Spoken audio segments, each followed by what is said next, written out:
Yo, what's going on, man? Today is October the 13th, 2023. Happy Friday to everyone. We have another edition of the 2023-2024 NBA team previews. Today we'll be talking about the Chicago Bulls in the Eastern Conference and the Oklahoma City Thunder out west. If you guys haven't tuned in, let's just say it's your first time catching the show all year. I've been doing these NBA previews for this is my second year doing them.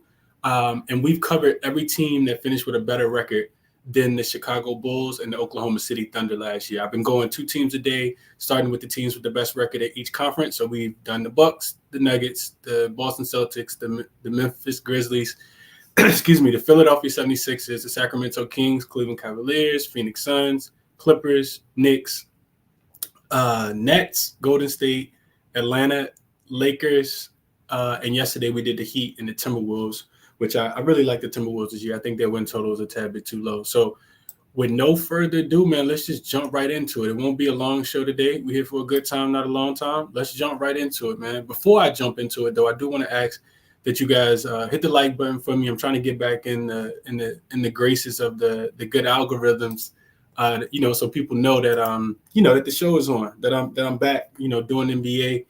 Doing some NFL stuff. I actually got an NFL show at 1:00, so I won't be on here for too long. But I do want to break these win totals down real quickly and break these teams down real quickly. So hit the like button for me if you can. Subscribe to the channel if you guys haven't already. If you're watching over on YouTube, definitely check out my Twitter. If you're watching on Twitter, definitely check out my YouTube channel as well. Turn the notification bell on as well so you know when I go live, because this is a different time. So real quickly, shout out to the sponsor, OzGym. You guys can get 25% off using the promo code CBC. If you'd like to use their sportsbook screen page, this is what I use to find all the best lines. Of course, we know that we are going to be a lot more profitable if we can get the best of the number. Last night was a perfect example. I had Isaiah Pacheco, gave him out, talked about him on the show yesterday as well. Isaiah Pacheco, running back for the Kansas City Chiefs. I had his rushing attempts over 15.5. For some reason, Andy Reid decided he wanted to throw the ball like 100 times against the worst defense in the NFL. So the 15.5 line cash, he did finish with 16 rush attempts, but it was just 16. So if you got the 16.5, you missed out. And that's why it's so important to make sure you line shopping and getting the best of the number every single time. So shout out to OzGym. Like I said, definitely check them out if you guys haven't, and use the promo code CBC at checkout. It'll give you 25% off your first month over there as well.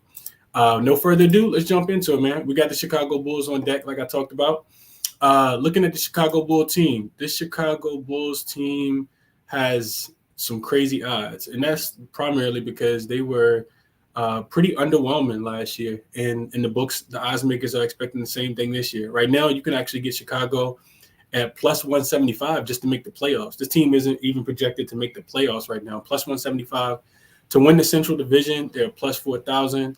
To win the East plus 8,000, and to win the title plus 20,000. So I wouldn't bet any of those, but if you like Chicago and something I don't know, maybe you do. Looking at this team, they didn't add a lot, and that's one of the reasons why I think those odds are kind of stacked against them. Javon Carter is one of the newer point guards for this team, and then they get Torrey Craig as well. He comes over from Drew Beverly at point guard, and you lose Derrick Jones Jr. as well. Last season they actually only came up one win short of actually making the playoffs. If you guys remember, they lost in the play-in game to Miami. Yeah, they lost to Miami in the play-in game and got booted home. So there was a lot of kind of chatter about Zach LaVine, and it's still chatter about Zach LaVine potentially being hurt. But you just you look at the offseason notes. So first and foremost, it's kind of hard to talk about the Bulls without addressing the big elephant in the room, which is Lonzo Ball. Lonzo Ball is officially ruled out for this upcoming season already. This team extended Nikola Vucevic, who is, I want to say like 30, 32. So he may start to decline, even though he was a double-double machine last year. They couldn't get enough in return for Zach LaVine, so they never actually traded him. He has one of the bigger contracts in the NBA. Patrick Williams just hasn't panned out. He has like like moments where he looks really, really good, but I don't think he's played up to expectations for this team. And they didn't really, like I talked about, they didn't make a lot of upgrades to this roster. It's crazy to think that but a team, even with DeRozan, Zach LaVine, and Vucevic, this team still just couldn't score the ball. Last season, they were 25th offensively rated, and they were trying to experiment with what to do in Lonzo's absence at the point guard position. That's really what it comes down to, in my estimation, for this team. That hole is still kind of there, as they still do try to find that point guard for the future. And they're doing it by committee right now. They're taking the point guard by committee approach. They still have Ayo Dosunmu. They bought in Javon Carter, and of course you still have Kobe White as well. So they're trying. I don't think this team is giving up on Lonzo quite yet. But it's going to be tough for them. It's really going to be tough for them. All of those guys I just mentioned, Ayo Dosunmu, Javon Carter, and Kobe White, all can have impactful games occasionally. The problem is it's not a lot of consistency with those guys. So I think the Bulls continue to struggle, man. I'm not high on this team at all. Of course, like I've been talking about, as a lot of these, mid-tier, bottom-tier, kind of Eastern Conference teams, I think the top got better. And I think the bottom is not going to be as heavy as the bottom isn't going to be the bottom is going to be full. So some of these teams will surprise teams. Some of these lower level Eastern Conference teams will make some kind of will be somewhat of a surprise, I think, to some teams. But I'm not betting on it myself. Not on Chicago. I don't like the Chicago team. Don't think they took the necessary steps, and I still just don't feel like they're going to be able to score the ball a lot. So you look at their what they did last year. 40-42 was their record. They finished 41-39-2 against the spread. They were under team because they couldn't score the ball, like I talked about, just 24th offensively. They actually were 45-37 to the under. So 55% of your tickets would have cashed when you're just taking their unders. And this year, the books aren't high on them either. They're just 37.5 projected wins this season. They do have the 11th easiest schedule, so not a lot of back-to-backs and, not too much there. But I'm not high on the Chicago Bulls team at all. Anybody got any thoughts on Chicago? If so, drop them in the chat. If you're listening if you're watching on YouTube, and if not, if you're on Twitter, send me a request, or just tweet it out. Maybe some people can't. You can tweet it out using the link in the Twitter space. If you got any thoughts on Chicago, most people probably don't. But yeah, I don't think that. I don't know if they can get enough in return for Zach LaVine. I do think that they probably just blow this team up. And I think the books probably know that as well, which is why we see the win total just sitting at 37.5 for Chicago. This team could, look a lot different towards the end of the season. So I'm not putting any of my hard-earned money on Chicago. And last year, if you just go back and look at the standings from last year really quickly, Chicago finished better than Toronto. I don't know if that happens again. Of course, Toronto lost Fred VanVleet. We'll see what they end up doing with Masai Ujiri, and Pascal Siakam. But Indiana's going to get better in my estimation. They probably win more than 35 games last year.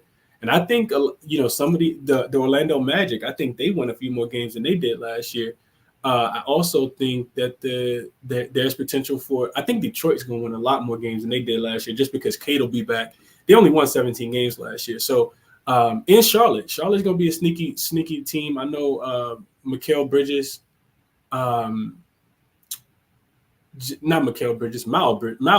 just turned himself in. I saw that notification about an hour ago. He just turned himself in to the police because he violated a protective order. It sounded like. So that's kind of to be determined. But I think Charlotte's going to be sneaky good as well this year. Maybe not make the playoffs, and we'll talk about them a little bit more. But for me, Chicago just didn't move the needle at all. So 2 comments real quick. Always hating on my city, my guy, Boombaye. I'm not hating on your city, my guy. I'm just telling you like what I think it is. He said they will shoot more threes this year, DeRozan included. Okay, we'll see how that goes. They need to. They were one of the worst 3-point shooting teams in the league last year as well. And it's crazy, like I said, because they got so much talent, man. I do feel like this team has a lot of talent. Let me see. Keith got some thoughts on Chicago. Let me get Malik. I know Malik, a diehard Chicago guy. Let me see what these guys got to say about the Bulls, and then we'll keep it moving. We'll get over to the Oklahoma City Thunder. Keith, what's going on, my guy? Can you hear me? Nah, you're not connected anymore. Malik, can you hear me? Yo, can you hear me? Yeah, you good, man. What's going on, Malik? Happy Friday to you, man. How you feeling today, man? I'm good, bro. I can't complain, man. I can't complain at all. How you doing? I'm doing good. I'm good. You know, I had to get on here a little bit, talk to you about the Bulls. I hear you in here getting on them. I like them though. You know, I think this year I looked at a couple of their preseason games so far this year. I think they look to push the pace. You know, I think they look to get out of transition. Maybe have Kobe White or Javaron Carter kind of leading that early break. And I know Caruso also talked about just being more selfish this year, right? I know a lot of times we saw him kind of look to not kind of take those open corner threes, those wing threes. I know Levine and DeRozan are just really pushing those other guys, kind of like you mentioned, right? Patrick Williams, Kobe White. I mean, you got to think about it. These guys were top 10 draft picks the last couple of seasons for the Bulls. So yeah, there's got to be some progression we see out of Kobe White and Patrick Williams. I think the most for really to see this Bulls team even take a little bit of a leap. I'm looking at that win total at 37.5. I know you said they hit the 40 mark last year. So, you know, if you say that there's 2 games that the Bulls could have lost last year, I can give you that there's maybe 2 or 3 games that they could have won last year, right? Absolutely. So, you know, just kind of looking at that a little bit. What are your thoughts? I think the uncertainty, Malik, for me and what y'all gonna end up doing with Zach LaVine, are y'all gonna keep him? Are y'all gonna find a suitor for him? Because if y'all can find something for him, I do think that this team has the potential to blow up. And it could not, right? Like maybe you try to ride it out one more year, but it does feel like with Vucevic getting a year older, not having Lonzo Ball, which I think is a big piece, because people got to remember, I'm not a Bulls hater. I actually love the Bulls. I made some money with the Bulls before Lonzo got hurt, and the offense was just so much more. It was better. Like Lonzo was scoring the ball. He's that true point guard that I feel like this team really needs. And outside of his playmaking ability and his ability to be able to find others, you can't rely on Zach LaVine or DeRozan to be able to go out there, because that's not their primary goal, right? Like DeRozan averaged 5 assists last year, Zach LaVine averaged 4. But then, like I said, everything else is by contribution. And also the other thing for me, Malik, is like they were pretty healthy last year, especially when you think about like superstar like tandems. Zach LaVine played 77 games. That's a lot of games coming back off the injury that he was coming from. And DeRozan played 74. So of course, like there's potential, and this was a good defensive team last year. I just, like I said, I'm a little uncertain with what they end up doing throughout the regular season, as far as like does this team end up getting blown up? Do they try to ride it out for one more year? Like that's the part. And like you talked about, like how big of a step is a guy like Patrick Williams going to take, and Ayo Dosunmu and Kobe White? Because if those guys can be serviceable, you still got Drummond. Drummond is still there. To me, it just don't feel like a lot, Malik. But will they land close to this number? I think they absolutely could, which is why I'm not betting it. Yeah, for sure. I appreciate you, Chris. Absolutely, bro. Absolutely. Keith, I'm trying to get you connected, man. I won't let you connect. I'm not 100% sure why, but I sent you the invite again. I'm gonna keep moving. Let's keep going. Flip it to OKC. It's a team that a lot of people are pretty high on, and I think I'm pretty high on this team as well. Like not super high, just because the West is so much more competitive. But the Oklahoma City Thunder, man, this team. Let's go through odds first and foremost. You can get them actually to make the playoffs. It's only available in one book right now. All the other odds are a little bit longer, like minus 150, minus 155. But you can get them to make the playoffs at a minus 128 right now. I forgot which book I was looking at, but minus 128 for them to make the playoffs, to reach to win their division, plus 600. And we got to remember they are in a pretty difficult division. They're in a division with the Denver Nuggets, Minnesota Timberwolves. Utah and Portland won't have a chance to win that division this year, but so that is asking a lot for them. But you can get them at plus 600 if you do think that they'll win the division. To win the West, 5,000 to 1, 500 to 1, and then to win the title, they're plus 10,000. So not a lot of hope in them, actually winning the title by the odds makers, and that they're still up and coming team, but they are at least moving in the right direction. don't feel like they're stagnant at all, and I think that's been helpful for them. You think about the biggest addition that they get this year, and it's probably Chet, right? Chet Holmgren is back after missing all of last season. You know, he got hurt in the summer league game last year at the beginning of that as well. I don't even think it was summer league. I think it was a pro-am game that he got hurt at. You bring in Davis Bertans, who I like Davis Bertans. I know he has his own injury history as well. Victor Oladipo is back on this team as well. And then they drafted Cason Wallace as well. So I think he's pretty raw. I think they have a very good system as far as developing players. And we've seen it with Josh Giddey. We've seen it with Jalen Williams, Lou Dort, Isaiah Joe, Shea. I think that they're going to develop him, and he'll probably be an impactful player, maybe eventually, but not right now. They didn't really lose anyone. No major subtractions for this team at all. And then last season, just to kind of give a recap of last season, we saw a bunch of growth from Giddey, right? Triple, double Giddey, right? On some nights. Jalen Williams, both of them played really, really well. Of course, Jalen with the EL and played a little bit better than the opposing Jalen, but they both played really, really well. And it's going to be interesting to see how it can all kind of work together, because Lou Dort, definitely a lockdown defender. I know he made one of the all defensive teams last year. Probably wasn't the first team. I can't remember exactly which one he meant, but I know he was on one of them.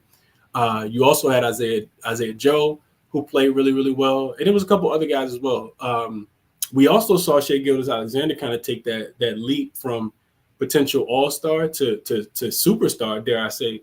This guy finished fourth in scoring in the league at 31.4 points per game. And that was, highly impressive. We saw him it's hard for teams to really stay in front of him. He just gets to his spot, raises up, ton of moves, goes to his left, goes to his right, real quick, hesitation move, just kind of shifty, kind of shifty, I think is the best way to kind of describe Shai Gilgeous-Alexander. Always plays within his own pace as well, even though they typically play at a really, really fast pace in Oklahoma City. What else did I want to mention? So, of course, this team ended up losing in the play-in game in Minnesota, if people remember that. I think I was on Minnesota in that game after they beat the Pelicans in game 1 of the play-in tournament. So, as far as off-season notes, like I said, the biggest thing I think is getting Chet back. You bring Chet back. Last season, even though OKC was respectable and they continued to ascend, they still finished 25th in rebounding. They finished 24th in effective field goal percentage, even though they scored so many points. In my heart of hearts, I feel like Chet should be able to kind of help OKC so that they don't have to double team. They don't have to double team as much. If you guys remember, there were so many games where OKC was just getting killed. Opposing teams' big man's rebound props actually cashed over and over and over again because they didn't really have a lot of size at center. If you think back to well enough, you'll remember the game where Embiid had a triple-double against them because they were double-teaming every single time, and he ended up getting the assist just because as soon as the ball touched the post, they had to send a double. And I'm not saying that Shaq going to be able to guard somebody like Embiid, but you do have another 7-footer out there that'll not even another, because they don't have that many 7-footers, but you have another, big out there that should be able to help you increase that number from the 25%, the 25th best rebounding team, and probably help your field goal percentage as well. So I think, I like that. I like Chet a lot. Shai Gilgeous-Alexander could potentially get even better. I don't even think he's reached his prime yet. And then also, like I mentioned, Davis Bertans, a lot of people probably not familiar with his game, but this is somebody who's a 40% three-point shooter. He shot 39% from three last year in 45 games with the Dallas Mavericks. So I like Davis Bertans. I like Shaq. I like Shai Gilgeous-Alexander continuing to develop. And, they just do a really good job over there with player development. So I think it'd be kind of crazy for us to think that they're not going to continue to ascend. I know the Western Conference got better, but I also think that this team got better. Last year, they finished 40-22, and they're projected to get 44 wins. If I had to play that, I think I look at the over. I do think that this team can win 3 or 4 more games than they did last year. As far as strength of schedule, it's not too difficult. They have the 14th most difficult schedule, or you can say the 16th most easiest schedule. So kind of middle of the pack there.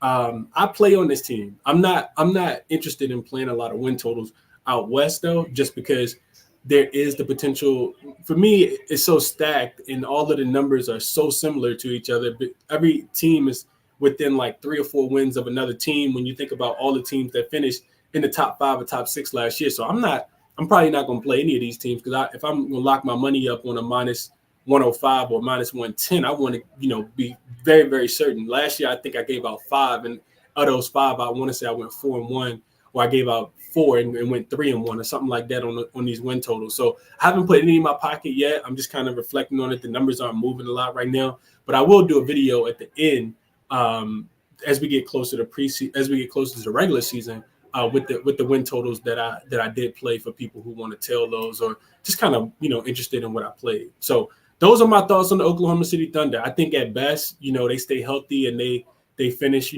top 6, 7 seed. And of course end up making the playoffs and probably losing the first round. And at worst, Czech gets re-aggravates that injury and they're injury prone team, and they I think still probably make it to the play-in game. So those are my thoughts on the Oklahoma City Thunder. Anybody got anything on the Thunder? Let me know what y'all think about the Oklahoma City Thunder, man. Don't leave them out to dry. Aaron in the comments section on YouTube says super interesting to see how this defense looks. Was just outside of the top 10 last year without a legit rim protector, and now they have Chet. Yeah, that's what I'm thinking as well. And I think defensively they should be a lot better, man. We got to remember the other thing about the Thunder. They weren't a bad, like you said, they weren't a bad defensive team. They finished 13th in defensive efficiency, defensive rating last year. They were 16th best offense. They also, I talked about their inefficiency of being able to rebound the ball, but they were a fast-paced team. It's going to be interesting to see if they keep playing with that pace. They actually were their pace was almost 102 per game, which was the third fastest team in the league last year. We noted that you could just not automatically, but a lot of the times you could take the first half over. We know that the games typically slow down in the second half. So a lot of those first quarter overs were cashing for the Thunder. And we'll see if they continue to be dogs or not, because a lot of the times, even last year, they were dogs again. And they made a lot of money when they were a dog last year. I'm pretty sure they were the most profitable team last year when they were a dog. Matter of fact, let me double check that real quick and see which team was the best last year as a dog. Straight up, the Lakers were the best team as a dog. The Thunder were they finished 41%. They won 41% of their games straight up as a dog, which was top 5. And as far as against the spread, Thunder finished third best. They finished 60. Well, my fault. ATS percentage wise, they finished third best. 60% of the games, 31, 20, and 2 is what they finished against the spread as a dog last year. So I think there's still going to be potential to make some money with this Oklahoma City Thunder team, especially early in the season, I feel like, because they're a young team. They're not the Golden State Warriors. They're not the Los Angeles Lakers. They don't have a lot of, older guys. So I do feel like, we'll be able to make money on this team, especially on second leg back-to-backs. They're not going to be resting players. And it's a different dynamic to this team. So those are my thoughts on the Thunder. Anybody got anything else they want to contribute? I appreciate your comments, Aaron. I agree with that as well. Prolific said SGA, my man. I love that, Nizzy. Yeah, SGA he's a talent for sure. I like SGA as well. I like him a lot. Keith, it looks like you're connected. You want to go back to Chicago, or you got anything you want to mention on this Oklahoma City Thunder team, my guy? Yeah, just want to make sure y'all can hear me okay? Yeah, you good, man. You good. Right. How's everybody doing? How you doing? Good, man. I'm good. Praying for peace in the world, man. But outside of that, I can't complain, Keith. That's up. God bless. Y'all, man, I'm super excited, man. Season starts. We got less than about 10 days now. I definitely agree with you on your thoughts on both teams. I know you haven't been mentioning like player props, but this is particularly something I was looking at in terms of teams that do have a go-to guy or like a solid number 1, number 2 option. Chicago was one of them. Zach LaVine actually put up some pretty good numbers post All-Star break, and I know 4 games is a small sample size, but in October of last season, he shot, I think it was like 46% from 3. So that's a guy I'm going to be looking at. And I haven't gotten a chance to rewatch some of their first halves of the preseason. So I'm definitely going to get into that today and tomorrow. But if that's true and they're shooting a lot more threes, that's definitely a guy I'm going to be looking at early. So I'll get them started. And a bold prediction for them. I actually think that Chicago team can start out 3-1, believe it or not. I love Chet. I was watching him against Wembanyama and Spurs, but OKC cannot grab a rebound. Even if they swapped out their best, then they can't get a rebound. Right. So I know Drummond and Vucevic could have an easy field day there, and I think it's going to take Chet some time. But in terms of OKC, I definitely love the progression that they're doing. I think this team is like playing chess. They have they can do anything right now. They have all the draft picks. They can take 2 or 3 role players plus 2 or 3 first rounders and easily get a superstar if they really think they can go all in for a championship this year. I definitely probably going to end up getting there with their win total too. They just have everything available in terms of assets to be able to make a strong move and show the Western Conference that we're not here to play. And a guy that I'm going to be looking at in terms of props, Isaiah Joe. I think he takes a leap forward.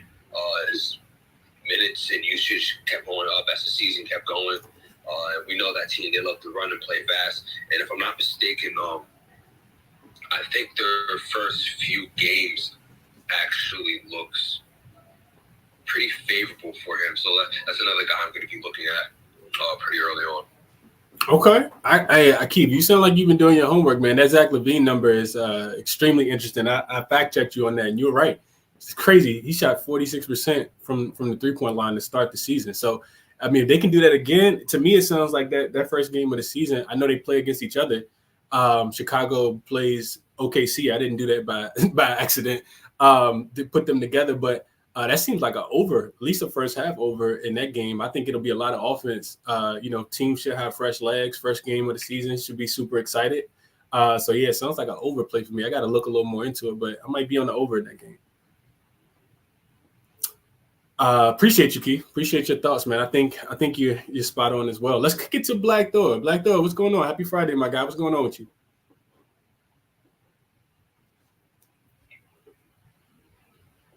I think my connection is kind of going in and out.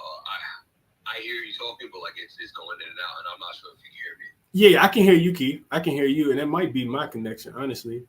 Let me see. Well, actually, I ain't moved, so that should be good. I can't hear you on my end, so it's definitely on me. Whether it's I'm in a bad signal spot or the Wi-Fi isn't that great, so I'm probably just go end it right there. I'm gonna tune in on YouTube though.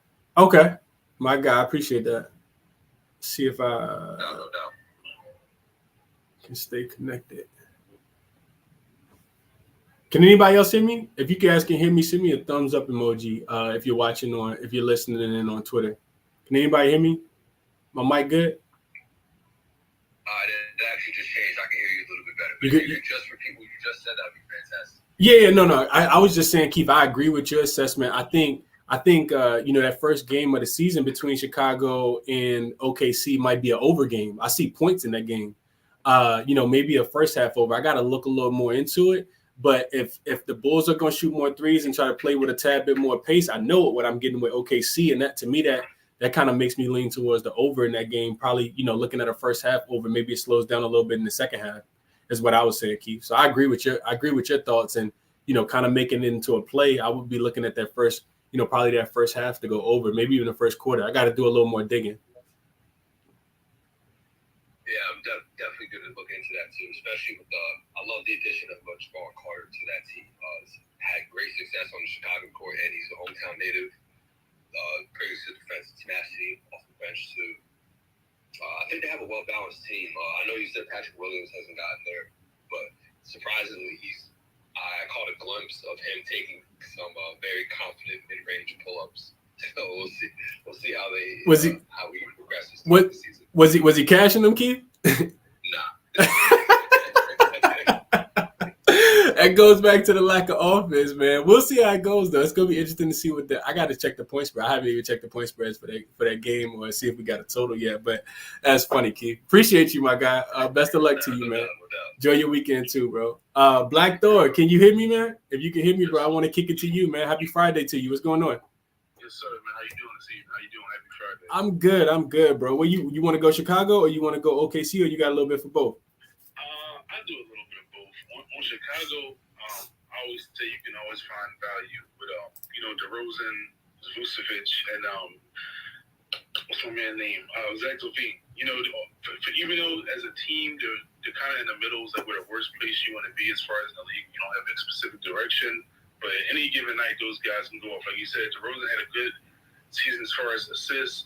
Zach LaVine can always climb the ladders for 3-pointers, but as far as a team, I just without Lonzo Ball, it's just kind of like pieces that have talent but don't really connect with each other.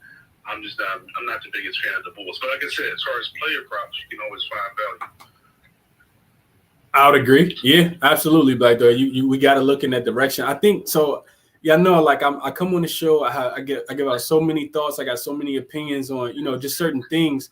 I'm gonna create a spreadsheet that's gonna make it a little bit easier with each team, and I'm gonna kind of be able to update it based on just so we don't forget those things. I'll probably make it accessible so people can see it as well. Just like notes, like what Keith was just mentioning about Zach LaVine early on in the season, shooting the 3-point ball well, them wanting to play with more pace.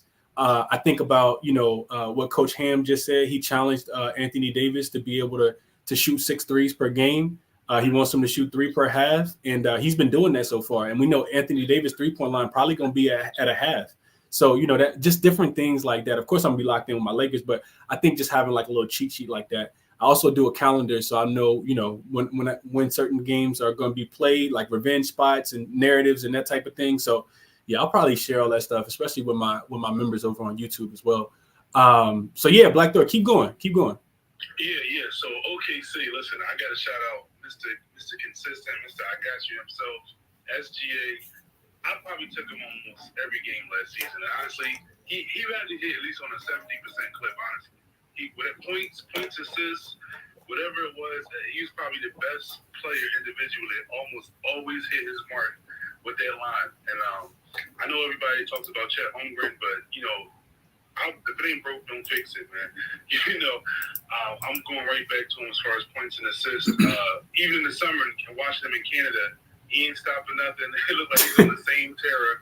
And again, coming off of a season of a winning first team All NBA, which is really shocking because you wouldn't think more times than not that's a player award for like guys with big names. So I was really shocked he got this. So I think he's going to be bringing more confidence. And I'm big on OKC.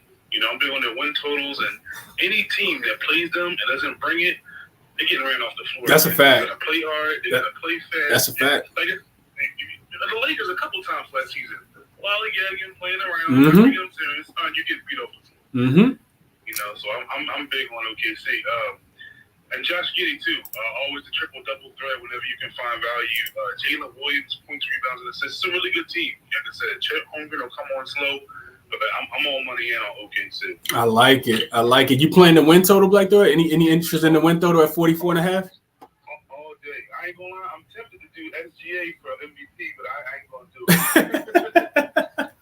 Okay. Hey, I'm right there with you, Black Thor. I said, if I don't have a strong opinion, then I'll tell you guys I don't have a strong opinion. If I tell you if I something I don't like, I'll tell you I don't like it. But I did write down in my notes. I wrote down that if I had to play that 44.5 win total, I'll be right there with you. I played it over. I don't think this is a team that, I think this is a team that probably wants to play up to expectations. And got a lot to prove out in OKC, and the player development. They only gonna continue to get better. I like this team as well. I like this team a lot, Black Thor. So I'm right there with you. bro. Yeah, appreciate you, Chris. Absolutely, man. Enjoy your weekend, bro. Enjoy your weekend. I'm trying to one interesting thing, and I'll be locked in on this team as well.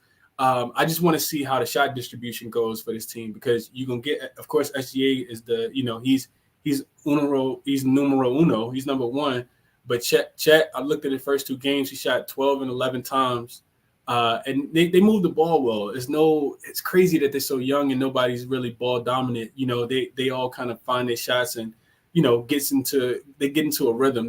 They play the game the right way. And I'm looking at that opening line real quick, just before I close. I'm looking at that opening line for Chicago OKC, and the line's like it's everywhere. I see a 1.5. You can catch OKC as a dog of 1.5 over on Bet Rivers if you have access to that.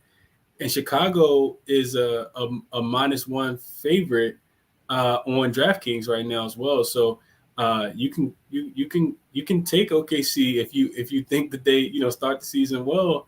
You can take them as a dog in game one at a 1.5 already. So I'll look a little more into it, but it is interesting that those two teams are playing against each other on opening night, and I just had them lined up. But that'll do it, man. That'll do it for this episode. I appreciate everybody for tapping in as always. Let me go really quickly into see which two teams we have next. It looks like on Monday we'll tackle the Toronto Raptors and the New Orleans Pelicans. And then it's crazy to think, but after we got 10 teams left, and then the following Monday, we'll do Detroit and San Antonio to end. And then the next day will be when the season starts. So the 24th will be when the season starts. So it's going kind of quickly, man. It's going kind of quickly for sure. So y'all enjoy your weekends, man. Best of luck to everybody. If you got any action, I did give out an NFL play yesterday, like I talked about at the beginning of the show. Isaiah Pacheco, he did go over. This week, I do have a couple NFL plays that I'm liking as well. A couple that I put in and gave out to my members over on YouTube. Be on the lookout. Last thing I'll mention: be on the lookout for my Substack articles.